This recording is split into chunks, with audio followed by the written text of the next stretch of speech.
वंदे पुरुषोत्तम। आलोचना प्रसंग भाग 3 से 15 मई सन 1942 की श्री ठाकुर जी से वार्तालाप। श्रीसदा श्री ठाकुर जी से बोले कि सबसे कठिन बात तो है लोक चरित्र को समझना और ठीक तरीके से लोक व्यवहार करना। श्री ठाकुर जी बोले, मनुष्य के आचार व्यवहार को भली भांति देखना चाहिए। कोई व्यक्ति अच्छी अच्छी बातें करता है, पर उन बातों को सुनकर ही यह समझा नहीं जा सकता है कि लोग कैसा है। बोलने की भंगिमा पर ध्यान रखना चाहिए। अनेकों की दीनता की बातों में भी एक आत्म प्रतिष्ठा की बुद्धि रहती है, और ऐसे अनेकों हैं जो रूखी सूखी बातें करते हैं, पर उनमें एक श्रद्धा प्रीति का भाव रहता है। श्रद्धा और कृतज्ञता किसमें कितना जीवंत है, यह ध्यान देकर देखना चाहिए। पुनः करने, बोलने और भाषा में कैसा सामंजस्य है, यह भी लक्ष्य करना चाहिए। अनेकों ऐसे हैं जो लंबी चौड़ी बातें करते हैं, पर काम में नदारत हैं। काम देखे बगैर सिर्फ उनकी बातों को सुनकर उन पर धारणा बना लेने से बढ़कर दूसरी भूल नहीं हो सकती, और सिर्फ अपनी धारणा के अनुसार काम देखने से भी कुछ नहीं होगा। हम बहुधा अपनी मनगढ़ंत धारणा के अनुसार कामों को देखते हैं। कौन किस उद्देश्य से किसी काम को क्यों कर रहा है, उसकी तह में जाकर देखने की चेष्टा नहीं करते हैं। जैसे आपने किसी से बकझक किया और यह देखकर ही वे धारणा बना ले कि आप क्रोधी हैं।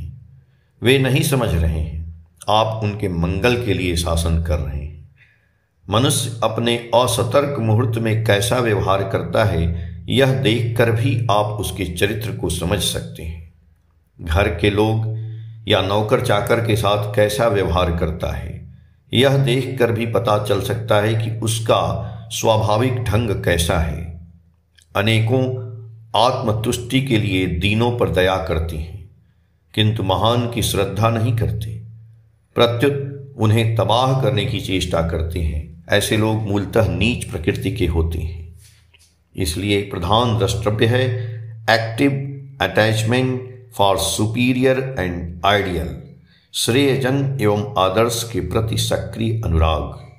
यदि यह रहता है तो उसमें जितना ही दोष रहे वे सब नियंत्रित होंगे ही, किंतु वह अनुराग नहीं है, पर बाह्यतः नाना सद्गुण है। ऐसे व्यक्ति किंतु कभी भी निर्भर योग्य नहीं हो सकते। उच्च के प्रति श्रद्धा या अवज्ञा किसकी कितनी है, यही है चरित्र की बहुत बड़ी परख। यदि श्रेयजन के प्रति वह श्रद्धा सिर्फ खुश करने के लिए हो तो उससे भी काम चलने वाला नहीं। यह देखना होगा कि किसी की श्रद्धा श्रेयजन द्वारा डांट फटकार या दुर्व्यवहार पर भी कितनी अटूट रहती है। उनके दुख एवं विपत्ति के समय वह क्या करता है, यह भी देखना चाहिए। किसी महान को जो व्यक्ति अपना स्वार्थ बनाकर अच्युत रूप से चलता है, तो जान लेंगे कि उसके अंदर असली माल है। चाहे उसमें बाह्यतः जितनी भी असंगति क्यों न रहे, उसे महासाधु ही समझेंगे।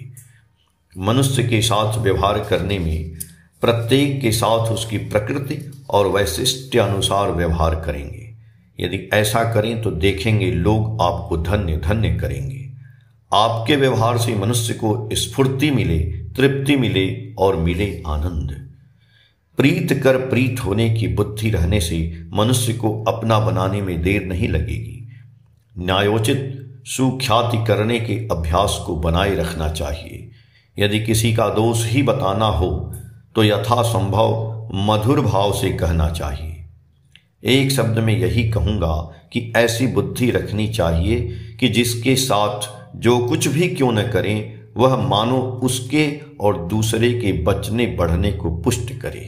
इसलिए मैं इष्ट स्वार्थ प्रतिष्ठा की बात करता हूं। इस एक सूत्र को ठीक रखने पर सब सूत्र ठीक रहता है। श्री सीताराय चौधरी दा बोले, किस अवस्था में क्या करने पर वह इष्ट स्वार्थ प्रतिष्ठा का सहायक होगा या नहीं, यह समझना कठिन है। श्री ठाकुर जी बोले, कठिन कुछ भी नहीं है।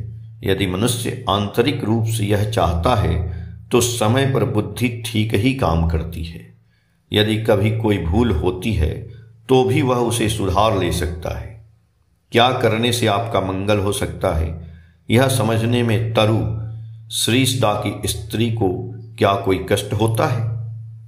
श्रीसदा बोले, अपने स्वार्थ के खातिर ही वह बहुत कुछ समझ सकती है, क्योंकि वह जानती है कि मेरे साथ ही उसका जीवन जड़ित है। श्री ठाकुर जी बोले, यदि आप भी उसी प्रकार यह समझें कि मेरे साथ आपका जीवन जड़ित है, तो मेरे लिए कौन चीज अच्छी है और कौन बुरी है, यह समझने में आपको दिक्कत नहीं होगी। स्वामी के साथ स्त्री का जो संबंध है, इष्ट के साथ मनुष्य का संबंध उससे भी अधिक गहरा है। बांसबाड़ी में एक पक्षी कुहक रहा था। श्री ठाकुर ने उसकी आवाज सुनकर कहा, कितनी व्याकुलता से वह पक्षी कुहक रहा है। ऐसा प्रतीत होता है मानो वह किसी को ढूंढ रहा है, किंतु उसे पा नहीं रहा है। वह अपनी कुहक में कह रहा है, हे प्रिय, कहाँ हो तुम? प्रकृति में जितनी भी चीजें हैं, सभी मानो एक दूसरे के प्रति आकर्षित हो चल रही हैं। यह नशा नहीं रहने पर गति रुक जाती है। प्रफुल्लदा बोले, मैं यह मानता हूं कि चेतन पदार्थ में एक नशा है, किंतु क्या अचेतन पदार्थ में भी नशा है? श्री ठाकुर जी बोले, ऐसी कौन सी चीज है जो अचेतन अवस्था में है? वह समझा नहीं जाता है। जो अचेतन प्रतीत होता है उसमें भी चेतना है। अभी हमें पता नहीं चल रहा है, बाद में ठीक पता चल सकता है। यदि ऐसा सूक्ष्म शक्ति संपन्न यंत्र का आविष्कार किया जाए तो उसके द्वारा यह दिखाया जा सकता है कि प्रत्येक चीज में चेतना है। प्रफुल्लदा बोले, केष्टोदा ने कहा था कि यहाँ के लिए योग्य कृषक परिवार जुटाओ, पर क्या अपना घर द्वार छोड़कर सदा के लिए कोई भी व्यक्ति यहाँ आना चाहेगा? इस मामले में मैं किस प्रकार अग्रसर होऊंगा, यह समझ नहीं पाता हूं। श्री ठाकुर जी बोले, पहली बात है उन्हें दीक्षित कर देना। किसी भी तरह के लाभ या लोभ की प्रत्याशा दिखाकर मनुष्य को यहाँ जुटाए बिना काम नहीं चलेगा। जो लाइफ जीवन में अनसक्सेसफुल, असफल हैं, ऐसे लोगों को यहाँ नहीं लाओगे। कुछ नहीं कर सकता है इसलिए यहाँ आता है। किसी प्रकार तुम लोगों के बदौलत दिन काटेगा, यह आशा लेकर जो आता है उसके जरिए काम नहीं होगा। इसलिए चुन चुन कर लोगों को लाओगे, जिससे वह दरिद्र, व्याधिग्रस्त, अनग्रेटफुल, अकृतज्ञ न हो, जो तुम लोगों के हथियार होंगे। यदि वे दूसरे की बातों में आ जाएं तो दुख, कष्ट या लुभावनी बातों में टल जाएं तो वह भारी विपदा की बात होगी। उन्हें हर तरह के दुख कष्ट के लिए प्रस्तुत रहने कहोगे, तभी यहाँ लाओगे। पर जी जान से यथासंभव उन्हें सुयोग सुविधा देने की चेष्टा करोगे। यह सत्य है कि जब तक मनुष्य दुख कष्ट के बीच नहीं चलता है, तब तक वह हमदर्द नहीं बन सकता है। पहले पहले यहाँ जो आए थे, उन लोगों ने कितने अभाव में समय बिताया था। उन्होंने अपने ऊपर कितना कष्ट झेलकर प्रतिष्ठानों के निर्माण में सहायता की। इसीलिए उन लोगों में से अनेकों की आश्रम के प्रति ममता बढ़ी हुई है। वे सब इस स्थान को छोड़कर जाना नहीं चाहते हैं। प्रफुल्लदा बोले, ऐसे भी अनेक व्यक्ति हैं जो बहुत दिनों तक दुख कष्ट झेलने के बाद यहाँ से चले गए।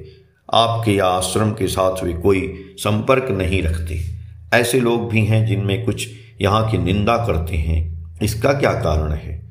श्री ठाकुर जी बोले, इसका कारण यह है कि वे जिस स्वार्थ की प्रत्याशा लेकर आए थे उसकी पूर्ति नहीं हुई। इसलिए इष्ट के यहाँ आने पर इष्ट सेवा करने की प्रत्याशा के अतिरिक्त दूसरी कोई भी प्रत्याशा नहीं रखनी चाहिए। दूसरी प्रत्याशा रहने पर यहाँ से भाग जाने की संभावना रहती है। ऐसे लोगों को यहाँ लाओगे जो पराक्रमी हों। यदि साहस, पराक्रम, वीर्य नहीं रहे तो वे तुम लोगों के बल नहीं होंगे। आलोचना प्रसंग भाग 3 के पेज संख्या 231 से 235 तक। जय गुरु।